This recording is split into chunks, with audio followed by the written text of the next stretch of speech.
Rien d'autre? Allez, prenez des feuilles Bristol et des stylos.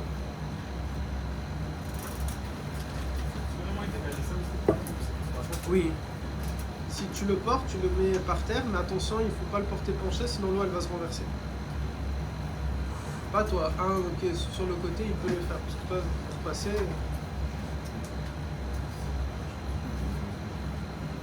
Voilà, un d'entre vous, Wassim Younes Brahim, portez-le s'il vous plaît. Vous le mettez juste ici par terre, sans que le porter penché. Par la poignée, regarde, non. Par là, par là, par là.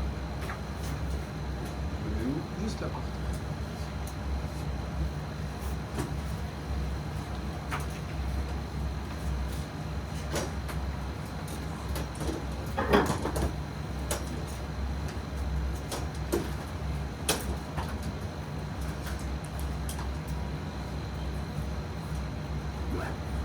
Qui n'a pas la clim chez lui?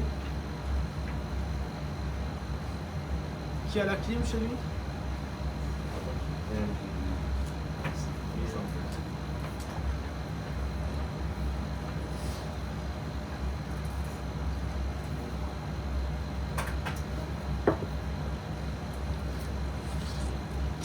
Avant qu'on démarre là, le cours, est-ce que vous avez des questions d'ordre général ou pas?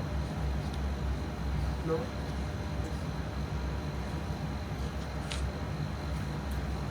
Où est-ce qu'on s'est arrêté?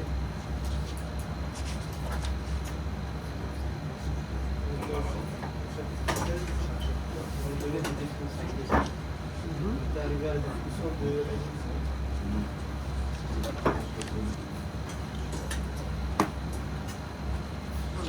Seul.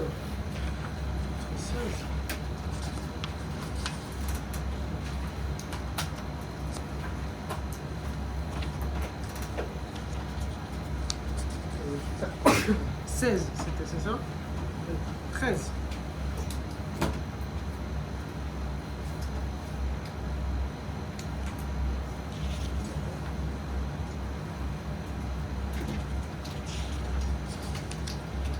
Allez. Chapitre 14 maintenant. On va commencer le chapitre 14. On appelle la typologie du hadith, c'est-à-dire que dans ce chapitre-là, ce qui va nous intéresser, c'est de savoir les différents hadiths qu'il y a selon le nombre de transmetteurs. Rappelez-vous, on a vu qu'il y a plein de catégories de hadiths selon leur degré d'authenticité. On a le sahih, on a le hasan, etc., etc. Nous avons le da'if. On a aussi vu qu'il y a des catégories de hadiths selon qui l'a rapporté, plutôt selon la chaîne de transmission jusqu'où elle va s'arrêter. Est-ce qu'elle s'arrête jusqu'au prophète? À ce moment-là, c'est un hadith sharif qui remonte jusqu'au noble messager d'Allah Azza wa Jal, ou bien est-ce que c'est un hadith qui va s'arrêter au niveau des compagnons et on lui a donné une appellation? Est-ce qu'il s'arrête au niveau des tabi'in et on lui a donné une appellation? Ok, on a vu tout ça. Maintenant, ce qui va aussi nous intéresser, c'est dans le hadith, selon le nombre de personnes qui nous a rapporté le hadith, on ne va pas donner le même nom à ce hadith-là. Forcément, plus il y a des personnes qui ont rapporté un hadith, plus de poids il a. Moins il y a de personnes qui l'ont rapporté, qui l'ont relaté, moins il a de poids. Ça ne veut pas dire qu'il n'est pas authentique, mais moins il va avoir de poids. Et ça, à quoi ça va nous servir? Ça va nous servir à savoir, lorsque parfois des gens ils vont dire il y a un hadith authentique qui dit, etc., etc., il faut savoir ce hadith, a-t-il été rapporté par une personne ou par un grand groupe de personnes? Ok? Plus il y a un grand nombre, plus on va se dire que c'est quelque chose qui était important à tel point que nombreux sont les compagnons qui ont voulu nous relater cette information-là. Donc le chapitre 14, c'est ce qu'on appelle la typologie du hadith selon le nombre de transmetteurs dans le hadith. Le grand 1 de ce chapitre, nous allons parler du hadith le plus important qui puisse exister, c'est ce qu'on appelle le hadith notoire, al-mutawatir. C'est le hadith le plus important qui puisse exister parce qu'il est catégorique ce hadith-là.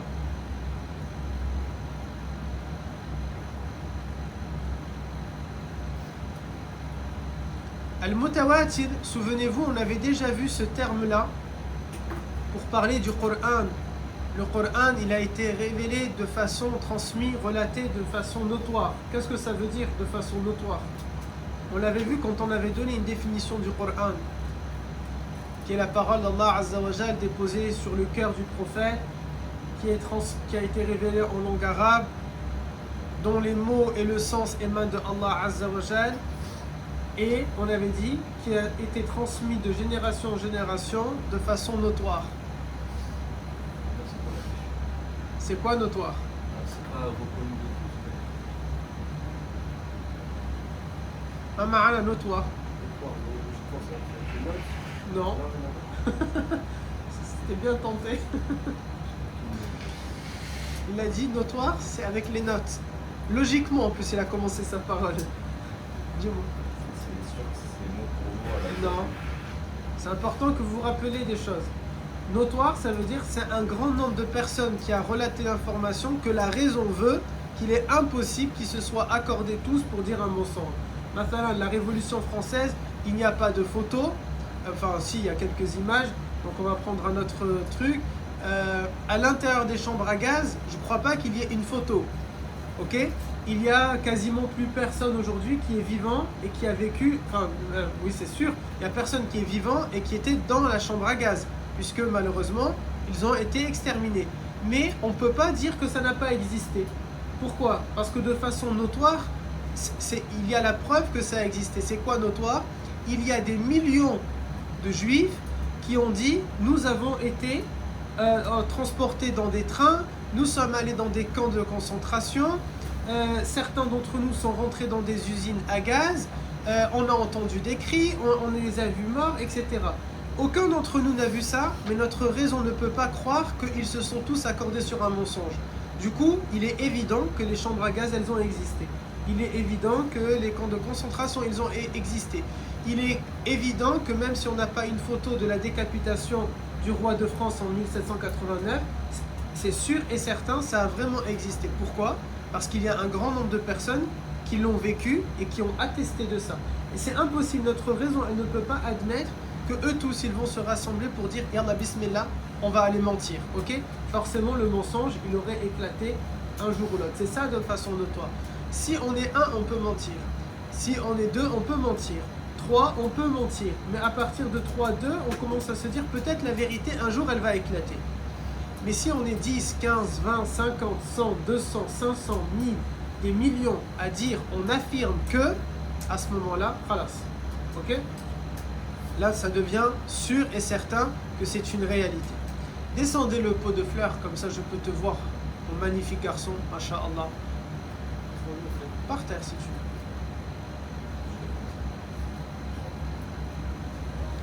Al-Mutawatir, c'est donc ça. Vous l'écrivez avec vos propres mots, la définition du Mutawatir, ou alors je vous la donne.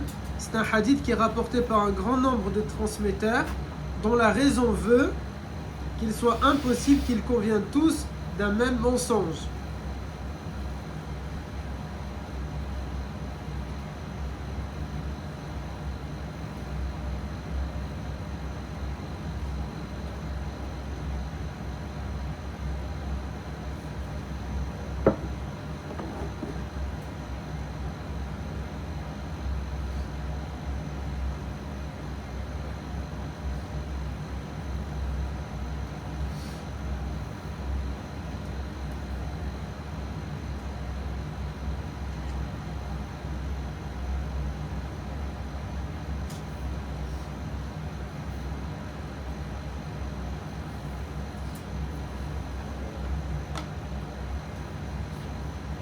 Et ce, vous précisez, et ce, à chaque maillon de la chaîne de transmission, et ce, à chaque maillon de la chaîne de transmission.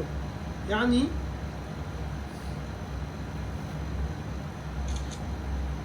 qu'est-ce que ça signifie?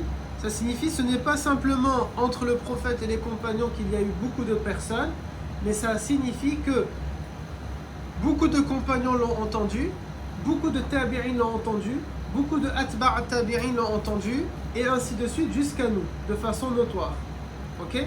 Yani de façon notoire, nous pouvons dire, Wallah, je sais pas, je veux pas dire de bêtises, mais admettons, je sais pas, astaghfirullah, ok? Mais admettons, dans le Coran, il n'y a pas la shahada mot pour mot, la ilaha illallah, Muhammadur Rasulullah, ok?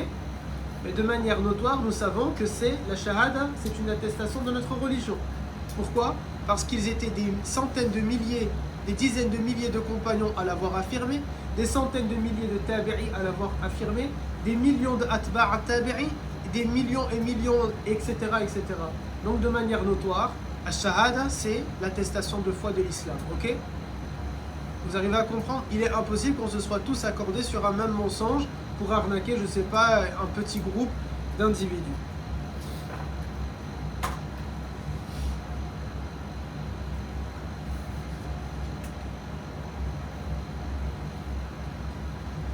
Ousted, il n'a pas trop communiqué sur les réseaux sociaux depuis longtemps, les weeks, j'ai pas fait, plein de photos, j'ai pas fait. Les gens, ils doivent se dire, oh ça y est, Dawa, c'est mort, oh, ça y est, ils sont abandonnés, moi je le savais. Vous voyez, ils doivent se dire ce genre de choses. Nous sommes toujours là, alhamdulillah, alhamdulillah. Alors, qu'est-ce qu'on peut dire également sur le hadith mutawatir?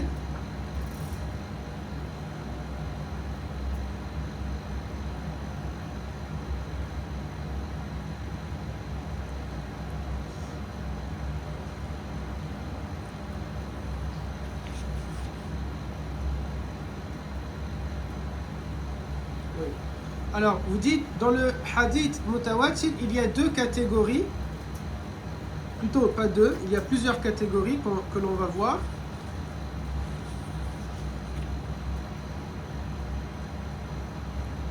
Le premier d'entre eux, première étoile, c'est ce qu'on appelle al-mutawatir al-lafzi. Al-mutawatir al-lafzi, c'est ce qu'on appelle le notoire verbal.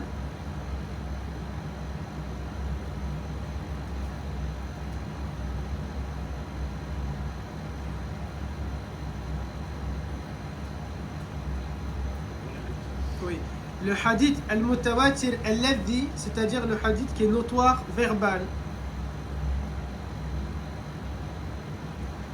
Celui-ci, c'est le plus haut dans le mutawatir, c'est que véritablement, de manière verbale, on est sûr que c'est exactement ces mots-là qui ont été prononcés par le prophète alayhi salatu salam. Mathalan, lorsque Nabi sallallahu alayhi wa sallam, il dit dans un hadith qui est un hadith du coup authentique, il est sahih, et en plus d'être sahih, il est mutawatir al-lafzi.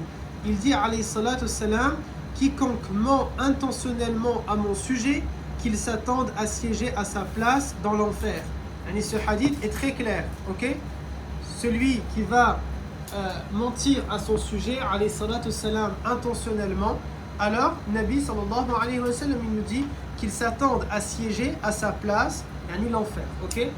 Il dit, c'est pas yani, il dit à sa place l'enfer, il le nomme nommément. Là on a un exemple de hadith qui est mutawatir al-lafzi, c'est-à-dire qu'il est transmis par un grand nombre de personnes à chaque maillon de la chaîne, et ce de manière verbale, mot pour mot, ok, ils ont utilisé les mêmes termes. Mot pour mot, les mêmes termes, ils les ont utilisés. On a ensuite un autre type de mutawatir, c'est le mutawatir al-ma'nawi. Al-mutawatir al-ma'nawi, il est notoire par le sens. C'est-à-dire que dans ce hadith-là, ce n'est pas mot pour mot que tout le monde a dit la même chose, mais le sens, ils ont tous dit la même chose au niveau du sens. Oui, c'est la différence avec le premier. Le premier, c'est donc, il est mot pour mot, ce que Nabi sallallahu alayhi wa sallam a dit, et mot pour mot, un grand nombre de compagnons l'a répété, mot pour mot. Le deuxième, al-hadith mutawatir al-ma'nawi, il est notoire par le sens, c'est-à-dire, ça veut dire quoi par le sens? Beaucoup de gens, à chaque étape, ont rapporté une parole du prophète qui se ressemble énormément. Ils ne l'ont pas dit avec les mêmes mots, mais qui se ressemblent énormément. Mathalan, ce sont tous les hadiths où on va parler de Ash-Shafa'a de Nabi. Ma ma'ana Ash-Shafa'a, c'est quoi Ash-Shafa'a de Rasulullah alayhi salatu salam? Tout à l'heure, vous ne saviez pas répondre à une question, et là aussi, je crois. Ash-Shafa'a, c'est le fait que Nabi, c'est le seul qui va pouvoir faire Ash-Shafa'a. Il va pouvoir intercéder en notre faveur le jour du jugement. Lorsque nous allons attendre longtemps, et puis au bout d'un moment, nous allons décider d'aller voir Sayyidina Adam alayhi salam et de lui dire: Ya Adam, tu es notre père, tu es le premier être qu'Allah Ta'ala a créé. Allah Azza wa Jal a mis ar-ruh en toi. Ya Adam, Allah Ta'ala t'a accordé cet honneur, Allah Ta'ala t'a donné, Allah Ta'ala t'a fait. S'il te plaît, demande à Allah Azza wa Jal de commencer le jugement. Parce que pour nous, ça sera trop. Toute l'humanité, tout entière, c'est pas simplement nous les croyants. Toute l'humanité entière, après avoir attendu un long moment, au bout d'un moment, on va aller voir Adam et on va lui demander. Enfin, Adam, qu'est-ce qu'il va dire? Non, parce que j'ai commis une erreur. Je me suis approché de l'arbre alors que je n'avais pas le droit. Je n'ose pas demander quelque chose à Allah Azza wa Jalla. Allez, regardez comment ils étaient. Après, nous allons aller voir l'ensemble des prophètes, mais pour les plus connus et ceux qu'on connaît le nom, nous allons aller voir Sayyidina Nuh alayhi salam. Et on va lui demander. Nuh alayhi salam, il va dire non parce que j'ai demandé à ce que Allah Ta'ala sauve mon fils alors qu'il avait mécru. Et Allah Ta'ala m'a dit ne me demande plus à son sujet et parce qu'il n'est plus ton fils, etc. On va aller voir chaque prophète de cette manière-là. Par exemple, Yunus, il va dire non parce que je me suis échappé. Il y a qui d'autre, Mathalan, qui va nous dire chaque prophète, il va trouver une excuse, une raison qui justifie moi je ne peux pas aller vers Allah Azza wa Jal et demander. Il va nous rester qui? Khayru khalqillah, Nabi alayhi salatu salam. Et c'est le seul que oui, il va faire ash-shafa'a. Il va s'approcher du trône de Allah Azza wa Jal, il va se prosterner, Allah Ta'ala va lui demander de se relever en lui disant le temps de l'adoration est fini, maintenant demande et je vais t'exaucer. Et le prophète va demander deux choses. Lesquelles? Allah ya Rab. Les deux choses que le prophète va demander à ce moment-là, Allah Azza wa Jal, c'est quoi et quoi?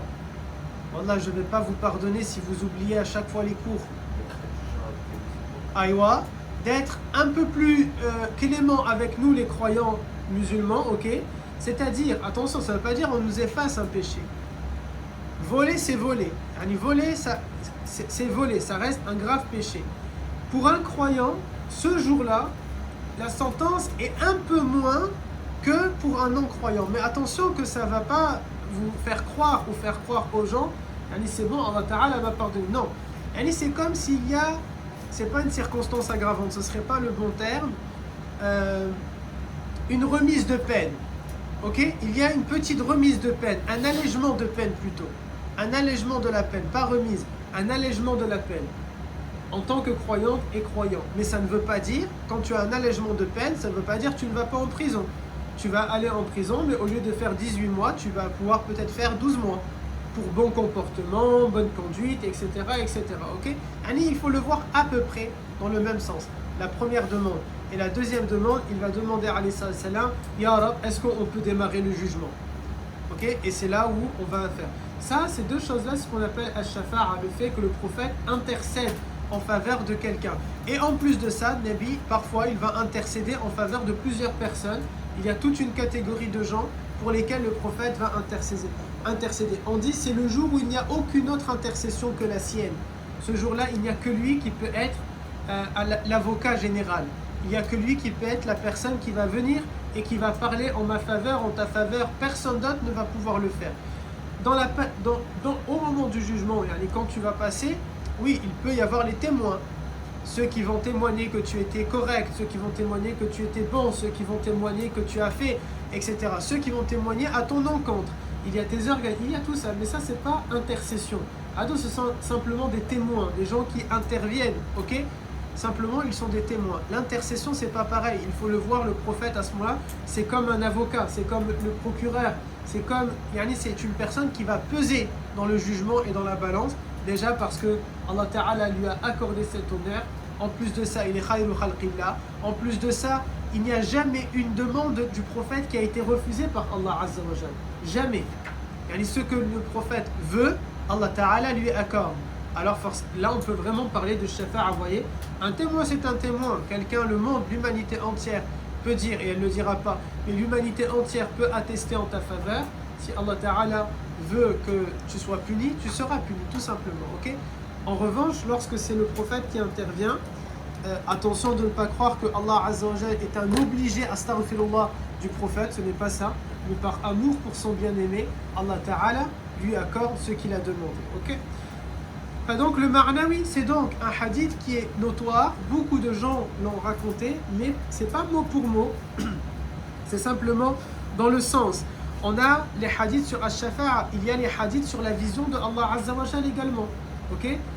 Il est notoire, mais il est notoire par le sens, il n'est pas notoire par le verbe, c'est-à-dire ce n'est pas, c'est pas tout le monde qui est en train de dire mot pour mot, Allah Azza wa Jal a dit qu'on va nous voir, mais ça va être par le sens. Beaucoup de compagnons ont relaté des paroles qui partent dans ce sens-là, le fait qu'on va pouvoir voir Allah Azza wa Jal, pas le jour du jugement, mais souvenez-vous, au paradis. Vous vous rappelez l'histoire que je vous ai racontée il y a très longtemps maintenant. Alors si un truc de la semaine dernière vous avez oublié, j'imagine pas, quelque chose d'il y a très longtemps en arrière, on va être au paradis bi'idnillah, et après un certain temps au paradis, Allah Ta'ala qui va nous dire, est-ce que vous aimez, est-ce que vous vous sentez bien au paradis, na'am ya Allah, et ensuite Allah Azza wa Jal va nous dire, est-ce que vous voulez quelque chose de supplémentaire? On va dire bien sûr par politesse, non ya Allah, c'est déjà énorme ce que tu nous as accordé.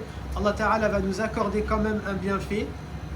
Il va demander à Sayyidina Daoud alayhi salam de réciter, d'abord à Sayyidina Muhammad alayhi salam de réciter pour nous le Coran, et on va être ému parce que c'est la première fois peut-être pour certains d'entre nous que l'on va entendre la récitation du prophète, ok?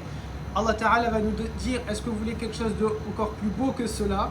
Et c'est Sayyidina Daoud alayhi salam qui est le prophète qui a la plus belle des voix, qui va réciter pour nous le Coran, et on va être ému. Et là Allah Ta'ala va dire, est-ce que vous voulez quelque chose d'encore plus beau? Mais on aura peur de ne pas tenir, et Allah Ta'ala va dire, c'est moi qui vais réciter le Coran, et Allah Azza wa Jal va nous réciter sa parole.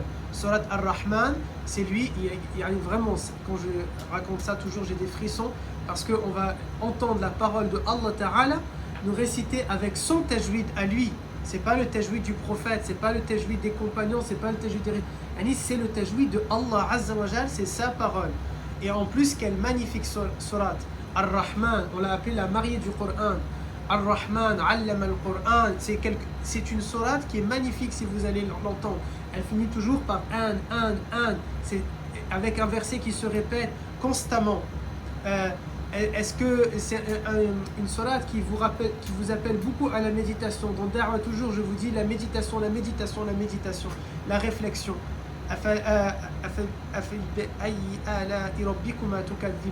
Lequel donc des bienfaits de ton Seigneur tu vas renier? Lequel donc des bienfaits de ton Seigneur tu vas rejeter? Et Allah Ta'ala, il va réciter cette sourate, et après ça Allah Ta'ala va dire, alors là bien sûr vous imaginez que nous allons tous être totalement en train de se balancer d'émotions, et les arbres du paradis, et les anges du paradis, et les animaux qui vivent au paradis, l'ensemble du paradis est en mouvement, il est entraîné par une mélodie. Vous savez, quand on dit la musique, les extrémistes dans notre religion, ils n'aiment pas la musique. La musique, c'est quelque chose de très important. Le Coran, c'est une mélodie, mes garçons. Voilà pourquoi Allah Ta'ala dit وَرَتِّلِ الْقُرْآنَ تَرْتِيلًا, récite-le avec tartil, parce que pour qu'il t'émeut, pour qu'il rentre dans ton cœur et qu'il fonctionne, et qu'il y a quelque chose, ça n'a pas le même sens de dire Alhamdulillah Rabbil Alamin, Ar-Rahman Ar-Rahim, Maliki Yawmi, vous voyez, que de le réciter avec tartil. Là, ça va vraiment rentrer dans ton cœur, et ça va t'émouvoir, et ça va donner vraiment quelque chose. Et là, Allah Ta'ala va le réciter de cette manière-là, l'ensemble du paradis qui est ému, et en mouvement, et en harmonie, etc. Et Allah Ta'ala va dire, je vais vous offrir quelque chose d'encore plus beau que ça. Et Allah Ta'ala va se manifester à nous, mais par crainte, et parce que là, peut-être c'est égoïste pour nous, on a peur pour notre cœur, est-ce qu'il va tenir ou pas tenir, mais c'est aussi notre nature humaine ici. Notre fitra ne peut pas accepter, vous savez, la nature humaine, l'être humain, il a un instinct de survie. C'est pour ça que tu ne peux pas t'étouffer. Voici, il a testé. Tu ne peux pas t'étouffer, au bout d'un moment, ça y est, tu vas respirer. Ta nature humaine fait que tu ne peux pas accepter ça. C'est pour ça que moi, je ne suis pas d'avis, quand quelqu'un se suicide, je pense qu'il doit avoir un problème psychique. Parce que l'humain ne peut pas faire ça. Ce n'est pas possible. On a un instinct de survie qui fait que on entend un bruit, on va courir. Il y a quelque chose, on va se sauver. Vous voyez, c'est comme ça. Ça fonctionne de cette manière-là en nous-mêmes. Il y a des réactions chimiques, physiologiques, psychiques, etc. qui vont être en train de fonctionner. Est-ce que c'est ça qui va faire qu'on va se prosterner? Est-ce que c'est taqwa, la crainte de Allah Ta'ala? Est-ce que c'est l'amour d'Allah? Est-ce que c'est le respect? Probablement l'ensemble de ces éléments rassemblés qui va faire que l'on va tous sans exception se prosterner. Et ensuite Allah Ta'ala va nous permettre sa vision, tous les camps. Ça c'est facile. Ah, voilà, ça ce sont les réponses faciles. Le vendredi à la place de Jumu'ah, ok? Puisque au paradis, je vous annonce mes garçons, Alf Mabrouk alaykoum, il n'y a plus les 5 prières obligatoires, il n'y a plus Ramadan, il n'y a pas de zakat, il n'y a pas de tahajjud, il n'y a pas de sadaqa, il n'y a pas de 10%, il n'y a pas de cours, il n'y a pas de faire da'wah, il n'y a pas quoi d'autre? Il n'y a pas quoi d'autre? Il n'y a même plus besoin de faire attention aux tentations de l'haram, il n'y a pas de nafs, il n'y a pas de maladie du cœur. Mais Inch'Allah, tous les samedis matins, on se voit faire un cours, bi'idnillah. C'est moi qui vais vous oublier déjà.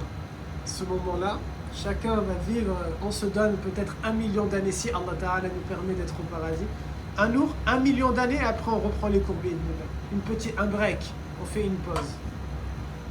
Regardez-le, Younes, il est déjà en train de s'imaginer au paradis.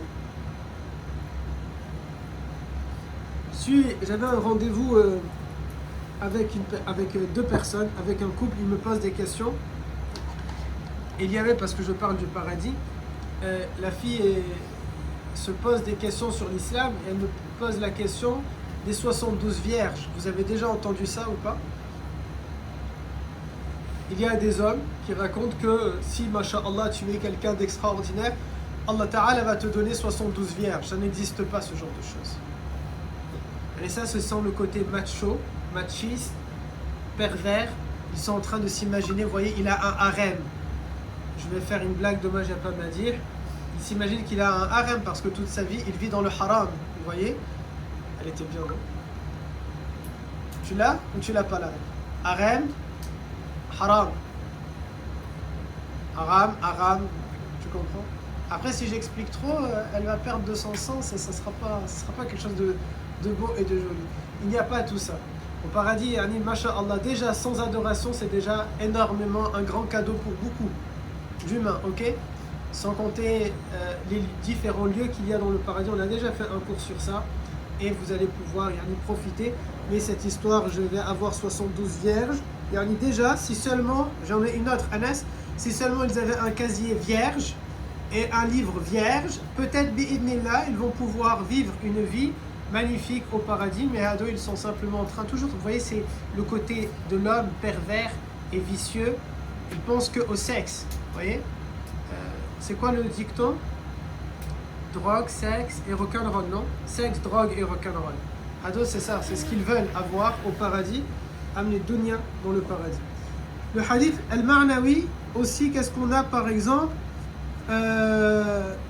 dans les hadiths qui ont été relatés par le sens, ce sont quand les compagnons ils ont dit qu'il y a de l'eau qui a jailli entre les doigts du prophète alayhi salatu salam. Des centaines de compagnons ont attesté, nous avons vu de l'eau, c'est pas un peu il a transpiré, hein. Ils ont dit de l'eau a jailli entre ses doigts et donc ça fait partie des miracles que le prophète avait. Nabi il a eu plusieurs miracles, ce qu'on appelle al-mu'jiza, ok?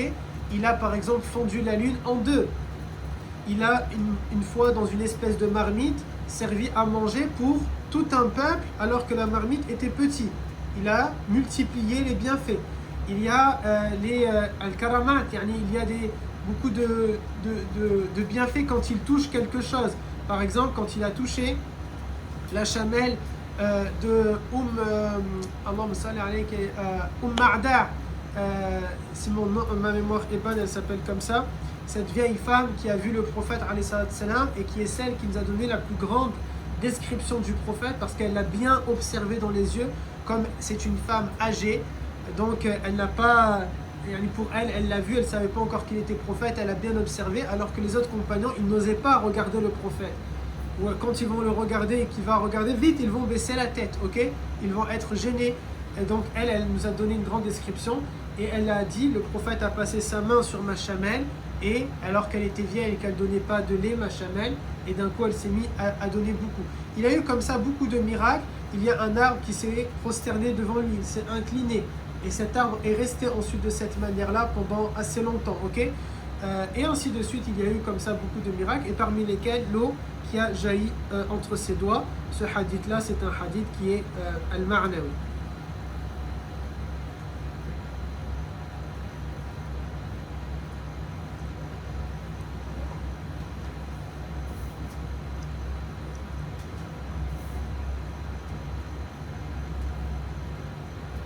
On a aussi quoi d'autre? Par exemple, ça va plaire à nos sœurs et nos frères de la tendance extrême.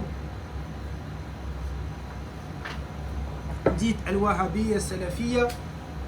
Les salafistes, ils n'aiment pas qu'on lève les mains pour la dua. Or, c'est un hadith qui est notoire et en plus de ça, notoire par le sens.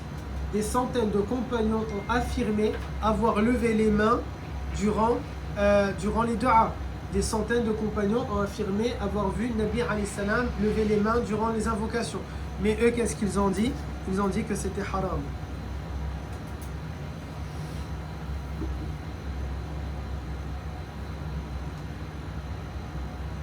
C'est quoi leur argument pour dire que c'est haram, ça? Ils disent que c'est haram parce qu'ils vont dire il n'y a pas un hadith authentique sur le sujet. Rappelez-vous, les hadiths, on a des catégories authentiques, faibles, bons, etc. Ok? On a aussi classé les hadiths selon le nombre de transmetteurs, c'est ce qu'on est en train de voir maintenant.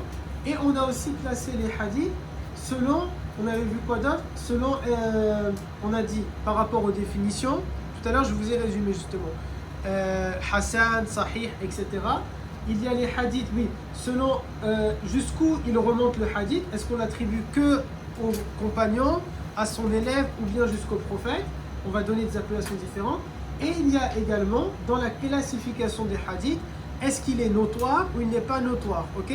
Eux ils vont se dire non mais il n'est pas authentique. On s'en fout là, c'est pas la question. La question c'est que des centaines de personnes nous ont dit avoir vu le prophète faire cela. Yani khalas. Il n'est peut-être pas dans la classification sahih, da'if, hassan, etc. Il n'a peut-être pas le plus haut niveau, mais dans un troisième volet, dans un troisième regard, en tout cas, il est notoire, il est mutawatir al-ma'nawi, ok? Ou bien ce sont des gens qui ne vont pas connaître la classification des hadiths. Ils vont dire, il n'y a pas, vas-y, il va vous parler de cette manière-là. Vas-y, trouve-moi là 5 hadiths, mot pour mot, c'est écrit de cette manière-là. Oui, peut-être il n'est pas notoire par le verbe, il n'est pas mutawatir al-lafzi, mais pourquoi tu vas gommer une autre catégorie qui s'appelle mutawatir al-ma'nawi, ok?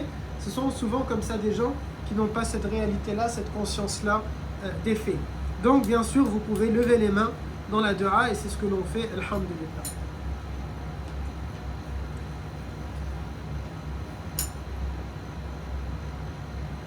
On a aussi bien sûr dans cette catégorie-là, on va relater quand on donne des descriptions du prophète en disant Nabi était un homme courageux. Alors le prophète, il ne va pas dire mot pour mot je suis quelqu'un de courageux. Il ne va pas dire cela, ok? Mais des centaines de compagnons nous ont dit il était un homme courageux, il était un homme généreux, il était un homme beau. Le prophète n'a jamais dit je suis beau, ok? Il n'a pas parlé de cette manière-là. Jamais il n'y a pas une parole où le prophète va dire je suis un beau gosse, ok? Astaghfirullah. Ça fait sourire Wassim. Le prophète alayhi salam, bien sûr, est modeste, il ne va pas dire cette parole-là. Mais nous avons des centaines de compagnons qui nous ont, des milliers, ils vont nous dire il était beau. Athalan, Saïda Aïcha radiallahu anha, mais pas que elle, tellement de compagnons, ils l'ont comparé à la lune. Rappelez-vous dans le livre des mères des croyants. Ils disent il était tellement clair comme la lune, il brillait comme le soleil. Quand il passe, il laisse son odeur pendant des minutes et des minutes et des minutes. Des heures entières qu'on va sentir. À tel point que dans la grotte de Hira, son odeur y est encore. La sienne y est encore, 1450 ans après. Il y a encore. En principe, maintenant je ne sais pas, est-ce que c'est eux qui mettent du pshit? Allahu a'lam, ok? Je ne sais pas. Mais techniquement, son odeur y est encore. Parce que yani, c'est le prophète, ça ne peut pas s'effacer. Ok? Et c'est le prophète, ça ne peut pas s'effacer. Voilà aussi pourquoi ils prennent soin de la mosquée du prophète en mettant de l'encens, parce que toujours il sentait bon. Comme il est dans la mosquée, imaginez maintenant, quand on est dans la mosquée de Nabi, elles sont bonnes, trop bons. Mais allez, maintenant c'est parce que bien sûr on va mettre du bahoul. Mais à l'époque, on ne met pas le bahoul forcément. Mais pourquoi elles sont bonnes? Parce que le prophète, permettez-moi cette comparaison, c'est comme s'il est un bahoul ambulant. Il passe et ça sent bon. Il passe et son odeur, elle va rester. Donc la mosquée du prophète, elle est constamment en train de sentir bon. Et c'est aussi une méthode pour nous et un moyen pour nous de garder ce côté-là. À l'époque, quand ils vont rentrer, les sahaba, dans la mosquée de Nabi, ils sentent une mosquée qui sent bon, bismillah, masha'Allah, Et nous, on va continuer en mettant tout simplement le baroul pour se souvenir et se rappeler de ces moments-là. Ensuite, nous avons une autre catégorie dans le notoire qui est... non, mais ça, il n'y a rien qui a essayé de dire à ce moment-là. Non, c'est tout. Tout simplement deux, al-lafdi et al-ma'nawi.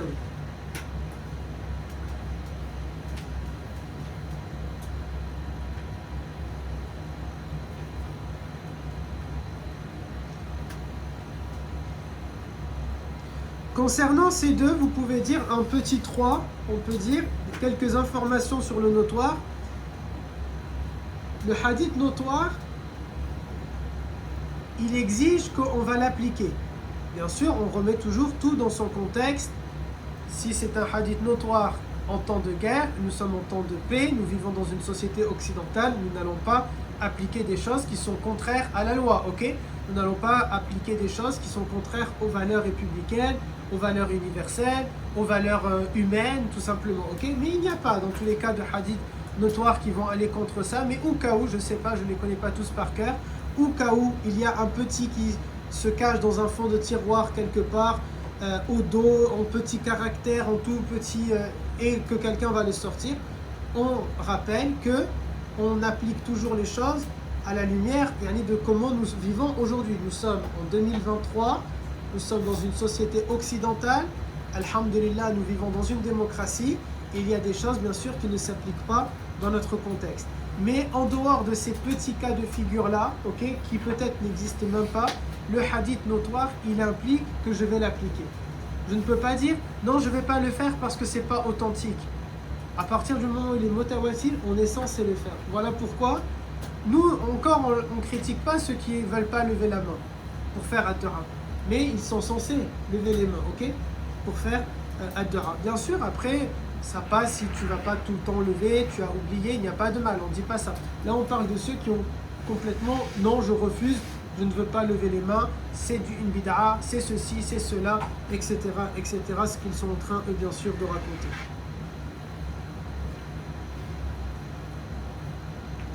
Aussi, deuxième tiré sur ça, les savants sont unanimes sur le fait que celui qui va nier, celui qui nie la légitimité d'un hadith notoire, il est considéré par les savants comme étant un kafir, comme étant un mécréant. Attention, nous n'avons jamais le droit de dire à quelqu'un « tu es un mécréant ». On parle d'un statut juridique. Et quand on apprend ce genre de choses, à quoi ça sert? Ça te sert à toi, mon grand, et à moi, de me dire « attention, si je vais nier un caractère obligatoire d'un hadith notoire, Allah Ta'ala me considérera comme étant un mécréant. Je me le pense à moi-même ici, comme un non-croyant. Je le pense pour moi-même. Mais moi, je n'ai pas à aller voir les gens et leur dire « ah, tu es un mécréant ». Non, Yani, ça c'est pas de cette manière-là. Je n'ai pas à dire à quelqu'un qui n'est pas un croyant « tu n'es qu'un mécréant et tu vas brûler en enfer et tu vas… » On ne parle pas de cette manière-là. On ne dit pas ce genre de discours-là. On ne tient pas ni en public ni en privé. Ok, mes garçons? Ni en public ni en privé. C'est pour moi-même. Moi, je suis quelqu'un qui est choisi d'être un religieux. Je veux être quelqu'un d'orthodoxe dans ma foi. Je veux être quelqu'un qui plaît à Allah Azza wa Jal. Je veux être compté parmi le nombre des croyantes et des croyants, parmi le nombre des musulmanes et des musulmans, parmi celles et ceux qui vont pouvoir entrer dans la félicité, parmi celles et ceux qui vont pouvoir entrer avec la rahma, la miséricorde de Allah Ta'ala, dans les plus hauts jardins du paradis, Al-Firdaus al-A'la. Moi, c'est ce que j'espère. Alors, puisque j'espère cela, je dois regarder que me dit Allah Ta'ala, que me dit le prophète alayhi salatu salam pour faire partie de cela. Qad aflaha al-mu'minun, bienheureux sont les croyants. Alladhina hum ala salatihim khashi'un. Ok, alors il faut que je fasse ma prière sérieusement. Il faut que je m'abstienne de faire ceci. Il faut que je m'abstienne de faire cela. Et qu'est-ce qu'il faut que je fasse? Il ne faut pas que je nie le caractère légitime et réel et l'existence du hadith notoire, tout simplement, ok? C'est vraiment de cette manière-là que vous devez comprendre ce genre de paroles et de hadith. Ce n'est pas en mode, nous sommes en mode inquisition, en mode, si j'avais une référence manga, je vous l'aurais sorti, mais je n'en ai pas, en mode chasseur, truc Pokémon, et je vais aller chasser celles et ceux qui sont des croyantes ou pas des croyantes, et mettre des croix rouges devant leur porte, et dire tu es un des miens, il fait partie de ma team, ou il ne fait pas partie de la team. Non, c'est pas de cette manière-là que vous devez comprendre les choses. Younes, dis-moi. Je parle fort. Parce que la clim. J'espère d'ailleurs ça va pas gâcher les vidéos. Dis-moi. Les savants, ils sont tous unanimes. Tous. Aïwa. Vous voyez comment c'est risqué. Voilà pourquoi cette matière, même si elle est technique, même si elle ne va pas forcément vous plaire, à un moment donné, vous grandissez et on ne peut pas s'amuser juste à vous raconter des contes de fées et des contes pour enfants. Il vous faut comprendre des choses. Vous arrivez à un âge, vous êtes jugé par Allah Ta'ala. Si tu nies le caractère légitime et obligatoire d'un hadith notoire, Allah Ta'ala, c'est pas moi qui te le dis, tu te débrouilles entre toi et Allah Azza wa Jal, mais Allah Ta'ala va te considérer comme étant un non-croyant. Si tu es un non-croyant, ça implique tellement de choses, mes garçons. C'est pas en mode demain je me convertis et Allah Ta'ala m'a tout pardonné. Je vais aller faire Arafat et Allah Ta'ala m'a tout pardonné. Allah, si c'était aussi simple. Ce n'est pas de cette manière-là. On doit donc comprendre que c'est quelque chose où j'ai besoin de savoir qu'est-ce qui risque de mettre en péril ma foi et mon attachement et mon lien à Allah Azza wa Jal.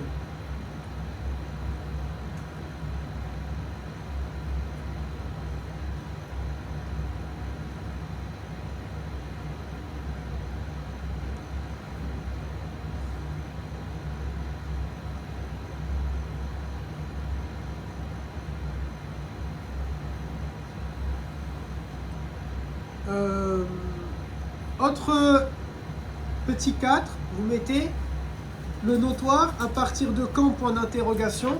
C'est là où les savants, par contre, ils ont divergé. Tout le monde est d'accord pour dire un hadith notoire, si tu le nies, tu deviens mécréant. Ok? Un non-croyant. Ça va jusque-là ou pas? Là où ils ne sont pas d'accord, c'est pour dire, ça veut dire quoi notoire? C'est combien de personnes?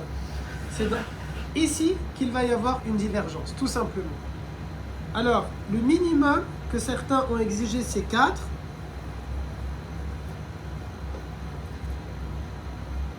D'autres, ils ont dit 5, 7, 12, et il y a comme ça plein de chiffres qui ont été cités. C'est-à-dire 4 par génération. À partir du moment où 4 compagnons ont dit quelque chose, ils considèrent c'est notoire. 4, ils ne peuvent pas se mettre d'accord sur un mensonge. Ok? D'autres, ils ont dit non, 4 c'est peu. 5. D'autres ont dit 7. D'autres, ils ont dit 20. D'autres, ils ont dit 12. D'autres, ils ont dit 40. D'autres, ils ont dit 300. Allez, chacun a cité. Le plus probable, l'avis le plus consensuel qui rassemble le plus, c'est qu'il n'y a pas un chiffre. Ça dépend. Allez, on peut considérer que les compagnons, wallahi, même s'il était 1, on ne va pas croire qu'il va mentir. Donc 4 chez les compagnons, ça passe. Et puis ensuite, c'est vraiment qu'est-ce que la raison va accepter. Honnêtement, 6 personnes, 5 personnes, ils ne peuvent pas mentir pendant 20 ans. Garder le même mensonge. Tôt ou tard, le mensonge, il va éclater. Ce n'est pas possible. L'histoire le montre. Il n'y a pas un groupe comme ça de personnes qui va se mettre d'accord sur un mensonge, même 5. Non, ça ne tient pas. Regardez une classe. Dans la classe de Ayman, dès qu'il y a quelque chose, toujours ça finit par savoir. Source, Ayman. On envoie un petit mot à la maîtresse. Coucou madame, j'espère que vous allez bien depuis la dernière fois. Je voulais juste vous dire que vous étiez trop belle aujourd'hui dans le cours. Ouais, astaghfirullah. Les profs, quand vous êtes là au BTS, vous dites madame, monsieur, vous dites le nom, vous tutoyez, vous voyez. Il n'y a que des hommes. Pourquoi alors tu me dis que monsieur? Pourquoi tu dis pas monsieur et madame? T'es misogyne? Il a dit non, bien sûr, pour ceux qui n'ont pas entendu. Je rigole juste comme ça. Voilà pour le notoire. Grand 2, dans la typologie du hadith, c'est ce qu'on appelle le hadith réputé mashhour. Mais ça, on fait une pause et après, on va le voir.